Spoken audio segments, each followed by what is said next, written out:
So in class, we tried to answer this question. This was a multiple choice question from one of the tests that we had. And it said, well, this is the question with the answer. The actual gas volume is greater than the volume predicted by the ideal gas law because the molecules actually take up some space.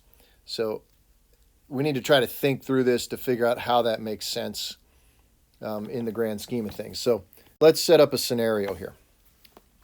Let's say we have 2.5 moles. Let's say we're trying to determine the size of the container needed to contain 2.5 moles of a gas at 273 Kelvin with a pressure of 1.10 atmospheres.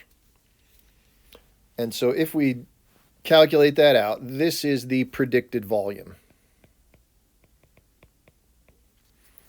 All right, so let's say we had a container that was actually 50.9 liters. I know that's kind of an odd size, but don't worry about that. So if we put a gas in there, then the actual pressure, or the real pressure, will be greater than 1.10 atmospheres. It's going to be greater than 1.10 atmospheres because the amount of free space that these molecules have to move is actually slightly less than 50.9. So if we want to end up with a pressure of 1.10 atmospheres, then we need to make the container slightly larger than it currently is. So I'll write that down. If we want the pressure to be equal to 1.10 atmospheres, then V must be slightly larger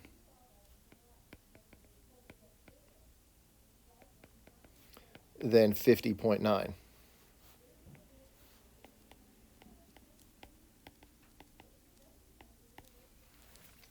Because as we look at the ideal gas law, right, V ideal ignores the volume of the particles. And so in an ideal world, they actually have all 50.9 liters to move around. In a real world, they have 50.9 minus the amount of space that the molecules takes up. So that means if that volume is actually slightly smaller than what we need, the pressure will be greater, right? Applying Boyle's law there. So I hope this makes sense. Let me reiterate it again.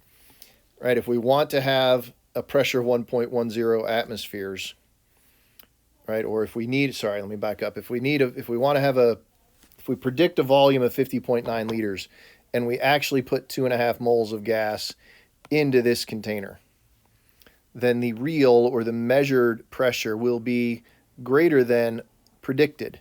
And that is because all 50.9 of these liters aren't free for the molecules to move in. So in reality, we would need to build a container that is slightly larger than 50.9